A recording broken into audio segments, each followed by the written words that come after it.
eu sou a Lívia da UBE e eu estou aqui para uma aula de distribuições de probabilidade. É uma aula introdutória, então eu convido todos vocês a pesquisarem mais sobre todas as distribuições que eu falar e qualquer outras distribuições e irem atrás de conhecimentos mais profundos desses assuntos. Primeiro, eu quero relembrar um pouco o que é a probabilidade. Ela é um número que quantifica a chance de um evento aleatório ocorrer. É expressada por um número entre 0 e 1, ou entre 0% e 100%. Então, muitas vezes é interpretada até como a chance é um número que seria o meu evento de interesse sobre todos os eventos que podem acontecer. Então, a probabilidade é como, por exemplo, qual é a probabilidade de cair um valor 3 se eu jogar um dado de 6 lados para cima. Então, é a probabilidade, no caso seria 1, porque eu só tenho um evento de interesse sobre 6 eventos, então é 1/6 a minha probabilidade. E com isso, nós também vamos primeiro o que é variável aleatória. Primeiro, a variável aleatória é uma função, como uma definição, que é uma regra, uma função, que associa um valor numérico a cada valor possível, resultado de um experimento. Então, ela é uma função que descreve experimentos e fenômenos da natureza. Dentro de uma variável aleatória também existem dois tipos, variáveis discretas e contínuas. As variáveis discretas são variáveis cujo espaço está sendo descrito com valores inteiros. O que eu quero dizer com isso? Os valores possíveis dessa variável assumir são valores inteiros, não são valores quebrados, como 2,5, são apenas 2, 3, 4, menos 1, menos 2, menos 3, 4, 5, 6. Esses são exemplos discretos, não tem um número entre o 2 e o 3. Como, por exemplo, talvez fique mais fácil de entender o que seria uma variável discreta, com exemplos, o número de vezes que o número 5 é obtido jogando um dado 30 vezes.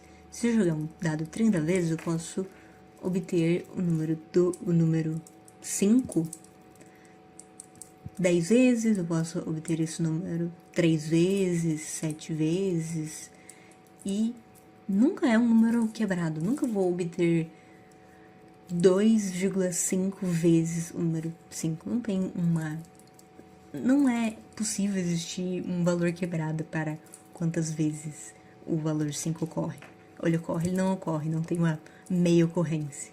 Assim como o número de usuários que acessam a página web por dia, o número de alunos que passaram um exame de um total de 50 alunos, ou até talvez exemplos mais lúdicos, como o número de gols de um jogo de futebol, também consta de um exemplo discreto.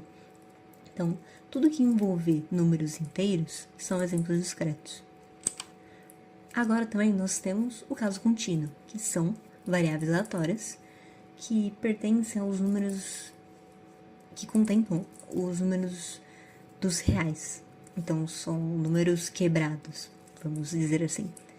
Como, por exemplo, o peso de alunos de um curso, porque pode variar de 85, 83, 83,2. Você tem pesos quebrados, você tem 1 quilo, meio quilo, 700 gramas, você tem esses valores.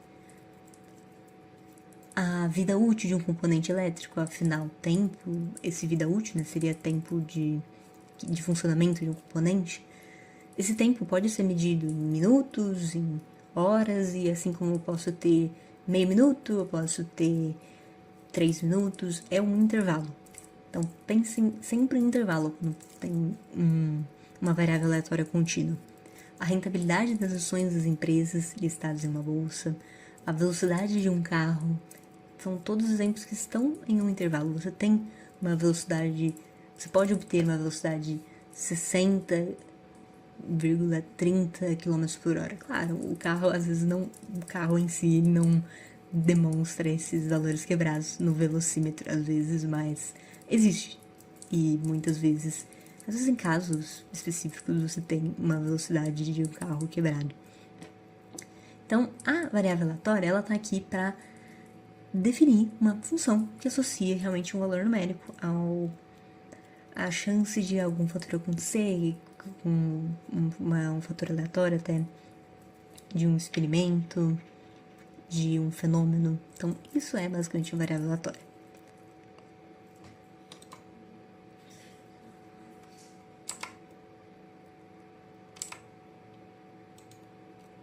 Porém, se uma variável aleatória pode assumir diferentes valores, afinal, como eu usei o exemplo discreto do dado de jogar ele 30 vezes, eu posso obter o número 3, eu posso obter o número 5 3 vezes, eu posso obter o número 5 10 vezes.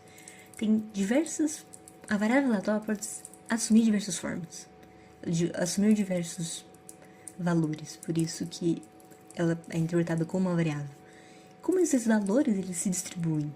Afinal, existem valores mais prováveis, existem valores mais raros, pensando, por exemplo, que... Vamos usar um exemplo simples de uma variável aleatória que eu vou pensar que eu estou criando agora, usando até mesmo dados de 6 lados honestos.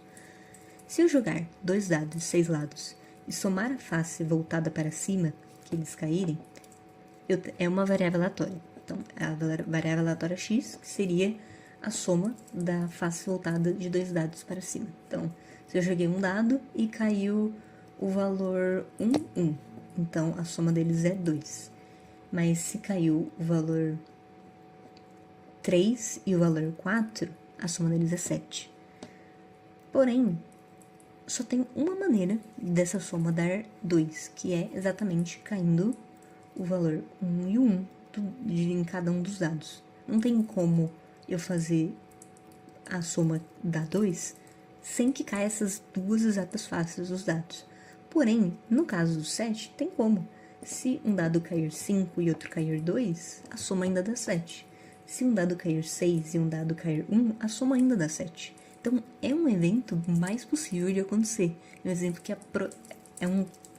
a soma dar 7 é mais provável. Então, existem valores de uma variável aleatória que são mais prováveis que outros. São mais raros, mais difíceis, mais raros também, consequentemente. Como esse caso do 2 ou até o caso do 12, que você só consegue se cair 2, 6.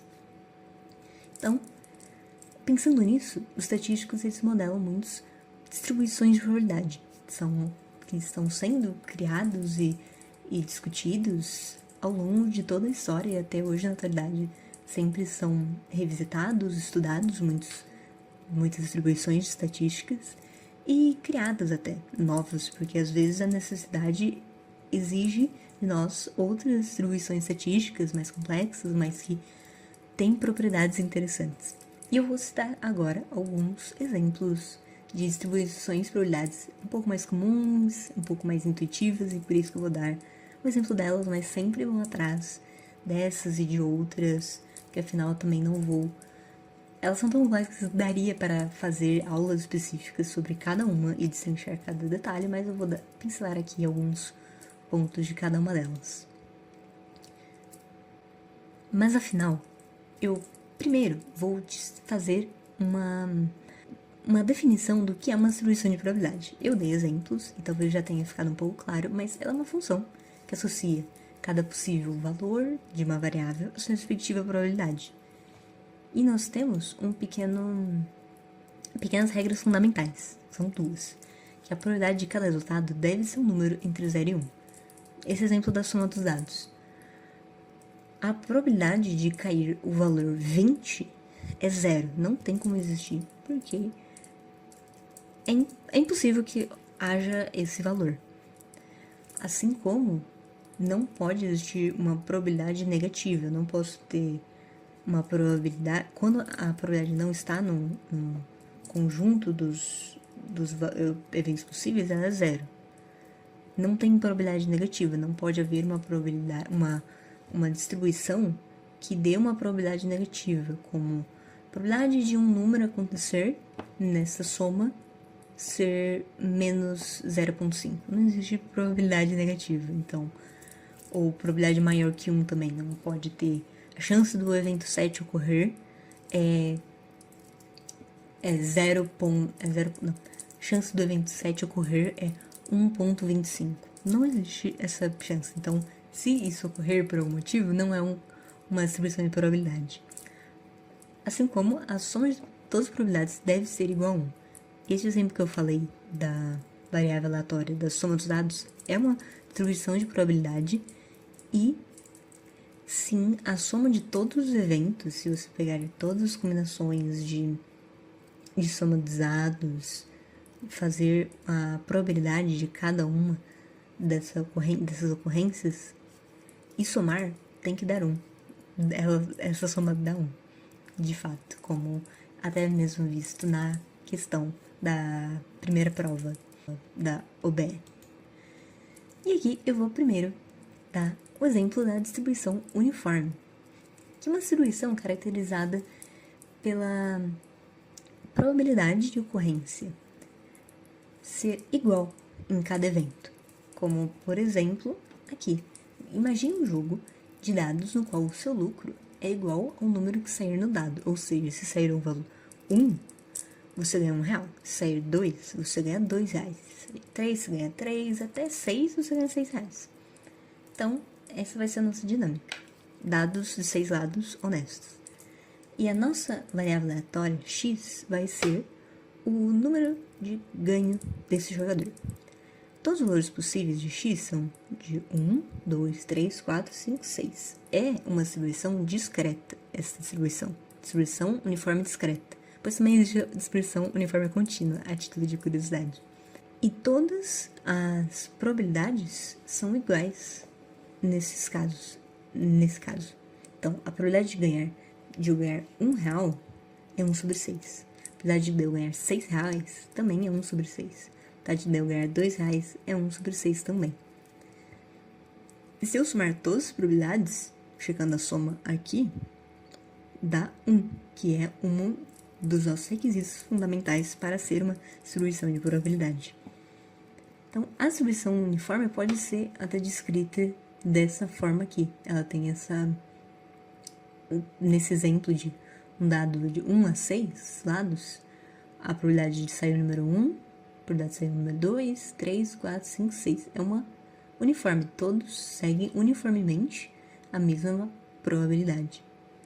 Ou até pensando aqui, 1 sobre n, n sendo o número de valores possíveis. Então, se eu tenho um dado de 20 lados, e pensando nesse mesmo exemplo, eu ganharia tanto de dinheiro, e esse tanto de dinheiro seria o valor da face voltada para cima. Você pega um D20, que é um dado de 20 lados, e se saísse 19, eu ganharia R$19, por exemplo. Também seria uma distribuição uniforme, e a probabilidade seria 1 sobre 20 para cada valor. Também seria uma distribuição de uniforme discreta. Também nós temos a distribuição de Bernoulli, que ela baseia-se em uma única tentativa, só em 2 resultados possíveis: um fracasso ou um sucesso. O sucesso é o evento de interesse, que tem probabilidade P de acontecer, e o fracasso é o evento contrário a ele, totalmente excludente, tem probabilidade 1 menos P de acontecer. E a variável x assume apenas 2 valores: x1 se ocorrer sucesso, x0 se ocorrer fracasso. Fracasso e sucesso são definidas de acordo com o seu problema. Por exemplo, se eu tenho um dado, 6 lados, honesto, e eu só ganho dinheiro agora se cair a face no 5 para cima. Então, só se eu jogar um dado e cair a face 5 para cima, então eu ganho R$5. Se cair qualquer outra face voltada para cima, eu não ganho nada. Então, nesse jogo, o sucesso vai ser cair minha face voltada para cima, que é o 5, que no caso tem o evento, a probabilidade P, que é dada por 1 sobre 6. E o fracasso seria 5 sobre 6, que é a probabilidade contrária a isso, 1 menos P. Mas também, fracasso e sucesso são só com definições que nós tomamos para nosso problema. Afinal, não necessariamente sucesso é algo bom e fracasso precisa ser algo ruim.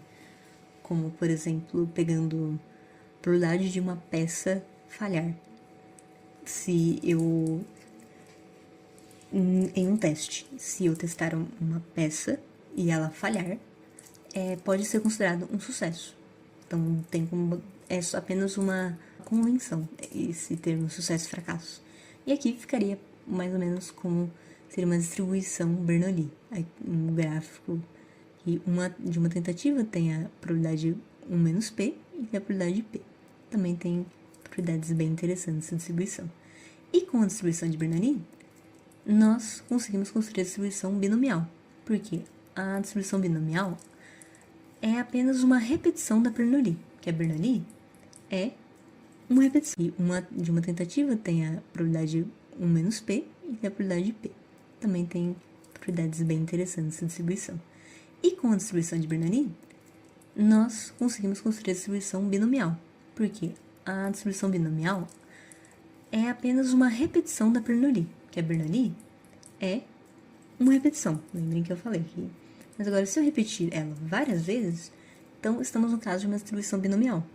Como, por exemplo, a probabilidade de se obter 4 caras em 10 lançamentos de moeda. Eu jogar apenas uma moeda é uma Bernoulli, que eu tenho 0,5 chance de cair cara em uma moeda honesta e 0,5 de ocorrer coroa, que seria o meu fracasso. Mas se eu jogar 10 vezes, eu posso investigar qual que é a probabilidade de obter 4 caras ou qualquer outro número. Eu posso obter, eu quero saber qual que é a probabilidade de eu obter 5 caras, 10 caras em 10 lançamentos. Então, minha variável aleatória seria o número de caras que eu obteria nos meus lançamentos. Ou, por exemplo, em 20 pacientes usando um medicamento, qual a probabilidade de 15 se curarem? Sendo que esse medicamento tem uma probabilidade fixa de curar um paciente. Em uma linha de produção, qual é a chance de encontrar 3 produtos defeituosos de uma amostra de 50? A variável aleatória, x, é um número de sucessos em n tentativas. Ficou errado aqui esse slide com uma barra, peço que releve. E é descrito por essa fórmula. P de x igual a k é igual ao coeficiente binomial nk, p elevado a k, vezes 1 menos p elevado a n menos k. O coeficiente binomial ele está aqui justamente por conta da combinação de valores que a gente pode ter nesse número de sucessos. Como, voltando nesse exemplo aqui de qual a probabilidade de se obter K caras em 10 lançamentos. Sendo 4 caras, por exemplo, em 10 lançamentos, eu posso obter cara e 6 coroas seguidas. Assim como eu também posso obter cara, coroa, e assim. Ou eu posso obter cara, coroa, coroa de novo, aí eu obteria cara, e todas essas combinações ainda está nessa probabilidade. Essa probabilidade de se obter 4 caras em 10 lançamentos, ela engloba todas as combinações diferentes de ordenação que essas caras vão estar nesses lançamentos. Então é por isso que existe esse coeficiente binomial aqui.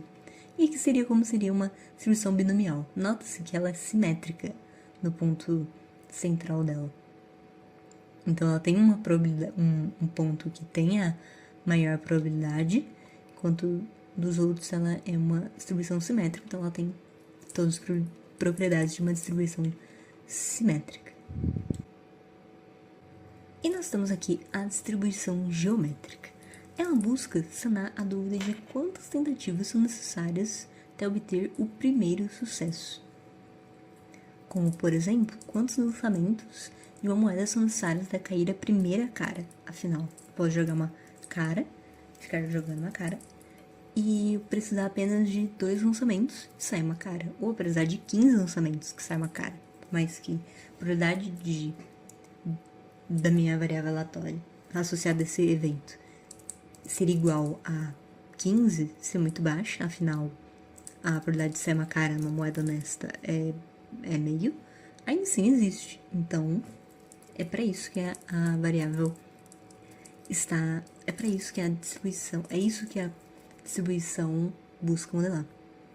Ou como quantos clientes um vendedor precisa abordar até fazer a primeira venda, quantas vezes preciso jogar um dado até cair o número 6. Esses são alguns exemplos que uma distribuição geométrica cairia bem. Lembrando, a variável aleatória, x, ela é definida como o número total de fracassos até o primeiro sucesso. E é descrita por essa fórmula de P igual a K. É descrita por essa fórmula. Probabilidade de P é descrita por essa fórmula de probabilidade de x igual a K é igual a P vezes 1 menos P elevado a K.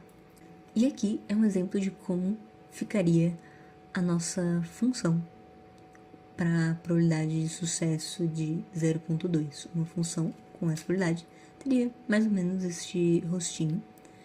E veja que o suporte, no caso de 0 até 5, até 35, ele é infinito. Você pode ter um valor para um número de sucessos até um fracasso igual a 100, igual a 200. Porém, essas probabilidades vão ser extremamente baixas, muito próximas de zero. Tanto é que perto de 35 já é um valor bem próximo de zero. Então, quem dirá 200? Mas esses valores, eles existem, eles estão contemplando a variável aleatória. Só que são valores muito baixos. Então, por fim, nós chegamos na distribuição normal, que é a primeira que eu vou apresentar, que é uma distribuição contínua. Então, ela também é conhecida como distribuição de Gauss, distribuição gaussiana ou uma curva do sino. E a variável aleatória, o x é contido e pode assumir qualquer valor real. Nesse caso, uma variável que possui uma distribuição normal, ela conhecidamente tem dois parâmetros, a média dela e o desvio padrão elevado ao quadrado, que seria a variância. Então, muitas vezes é dito uma distribuição normal 0, 1. Então, quer dizer que a média é igual a 0 e a variância é igual a 1. E ela tem esse formato aqui. Eu vou primeiro apresentar o formato delas, porque só olhando esse formato nós já temos uma visão de propriedades bem importantes dela. Como aqui, a média, ela está no centro dela, ela é uma distribuição simétrica. Essa letra grega, mi, é uma letra muito utilizada por estatísticos para representar a média de uma distribuição. Enquanto o mi enquanto o sigma, essa letra aqui, é usada para representar o desvio padrão, que no caso é a raiz da variância, lembre-se disso. Então, você tem o centro da distribuição normal sendo justamente a média dela. Tá vendo? É justamente o pico, o que nos dá a nossa propriedade de que a média ela é igual à moda, como bem dito, a média é igual à moda e igual à mediana. Afinal, a moda está justamente nesse pico, porque é o valor mais provável, assim como a mediana também está aqui, afinal, é uma distribuição simétrica, e 50% dos dados estão divididos aqui, e os outros 50% estão acima de mi, né, da média. Então, também é a mediana. É um dos fatores importantes da distribuição normal, assim como muitos outros, afinal, é uma distribuição que envolve justamente os valores de x serem próximos da média. Então, você tem variáveis aleatórias escritas por distribuições normais, normalmente seus valores são centrados na média, eles têm desvios, mas, em geral, números muito grandes ou muito pequenos têm distribuições pequenas, como, por exemplo, pensando aqui de cabeça, a altura de um homem no Brasil. A média de altura, segundo fontes como G1, é que um homem tem em média 1,75 metros. Essa é a média. Porém, nós temos um desvio, afinal, nós temos homens de 1,76, 1,80, homens de 1,70, que estariam aqui próximos da média. também temos homens de 2 metros e 15, que são homens que provavelmente vão ter uma probabilidade bem menor. Existem menos homens, afinal, de 2,20 metros. Realmente são bem fora dessa curva, entendem? Assim como existem homens de 1,40 m, homens realmente bem baixos e que estão fora dessa probabilidade. Ou outras coisas que seguem uma distribuição normal, até como as notas do Enem, das redações do Enem, é próxima de uma redação, de uma distribuição normal. Não dá para dizer que é uma distribuição normal, pois essas notas não são contínuas. Não tem intervalos de notas, você tem valores fixos. Você tem 900, 920, 940, mas você não tem valores como 913, 914, 915, 915,5. Então não dá para dizer que é uma distribuição contínua. Mas ela é próxima de uma normal, pensando que muitos dos valores eles são centrados em um ponto do meio, se eu não me engano, por volta de 600 ou 500, e você tem alguns pontos, uma cauda perto ali dos 900, mas são realmente valores baixos, assim como você tem poucas pessoas também que tiram 0, 200. Então, a distribuição normal, ela tem essa característica de ter valores centrados na média, a probabilidade maior estar em torno da média. Assim como isso nos gera essa regra de 68, 95 e 99,7, que diz que cerca de 68% dos dados estão até um desvio padrão da média. Então, 68% dos dados, aproximadamente, ou mais precisamente seriam 68,26, mas ainda é uma aproximação, esse número, estão próximos da média, a um desvio padrão. Então, a média mais desvio padrão e a média menos desvio padrão, nesse intervalo nós temos 68% dos dados. Assim como aumentando mais um desvio padrão, então a média vindo desse intervalo de média menos 2 desvio padrão, média mais 2 desvio padrão, nós temos 95% dos dados. Uma aproximação, né? E também a média menos 3 sigma e a média mais 3 sigma, nós já temos 99,72% dos nossos dados. Assim como a outra expressão, a expressão normal ela está explicada em todos os valores reais. Então, você também vai ter valores de média mais 10 desvios padrões. Só que normalmente vão ser probabilidades que têm uma chance muito pequena de ocorrer. Afinal, é o mesmo exemplo de um homem de 2 metros e 5. Existe essa probabilidade, mas ela é muito pequena. Enfim, muito obrigada pela atenção de todos vocês. Eu também queria deixar aqui uns minutinhos para a reflexão de que, constantemente, os estatísticos usam essas distribuições e muitas outras que existem por aí afora.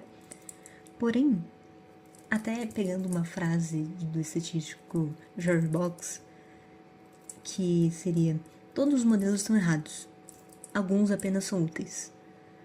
E é uma frase muito interessante porque esses são exemplos teóricos que, pensando nesses exemplos dos dados que eu usei, da soma de 2 dados, o exemplo do jogador que ele ganha R$1 para a face voltada para cima, são exemplos teóricos e que na teoria eles são descritos exatamente pelas distribuições que eu dei de exemplo, que eu usei. Porém, na prática, nem tudo é perfeito, as coisas não seguem exatamente uma distribuição descrita com todas as suas regras nas teorias. Então você vai ver um dado que, de fato, você jogando ele, se eu jogar um dado, tipo 2 dados, e somar a face voltada para cima deles, só que se eu só jogar 5 vezes, se eu só jogar 10 vezes, não necessariamente vai realmente mostrar que o número 7 é um número que tem a maior probabilidade. Porque também está influenciando, existem outras maneiras, outros modos que influenciam. Você tem um rigor também de fato, fazer esse teste sempre com os mesmos dados, afinal, uma vez que você pode usar um desses dados que é viciado. Então, sempre pensem que as distribuições de probabilidades, elas são úteis, mas elas não explicam o mundo, afinal. Existem diversos fatores aleatórios que podem influenciar em como essas distribuições acontecem no mundo. Os estatísticos muito só aproximam, como por exemplo, o exemplo das notas do Enem é próximo de uma distribuição normal. A altura mediana de homens, assim como a altura mediana a distribuição de altura de mulheres, também aproximadamente segue uma distribuição normal, mas claro que também não é perfeita, afinal. A distribuição normal, ela é uma distribuição que está em todos os valores do conjunto dos reais. Então você teria uma probabilidade de ocorrência de um homem de 5 metros. Mas na prática isso não existe. Um homem de 20 metros. Em uma distribuição normal, essa probabilidade seria muito pequena. Seria realmente bem próxima de zero. Mas ainda assim, é uma probabilidade que existe. Enquanto na vida real, não existe um homem de 10 metros. Ou uma mulher de 10 metros. Então, na prática, acaba que a distribuição da altura de homens e mulheres acaba não sendo exatamente uma normal por conta desses pormenores, mas muitos acabam aproximando justamente pelas grandes propriedades. Afinal, muitas distribuições já possuem uma forma de você calcular a média muito mais fácil, uma forma de você calcular a variância, desvios dos padrões, moda. Então, é por isso que elas são muito úteis. Então, acabam se fazendo aproximações ou inferências para dizer que é próximo de uma normal. Enfim, dito tudo isso, obrigada pela atenção. Estão aqui em nossas redes sociais da OBE, eu espero que sigam e até mais.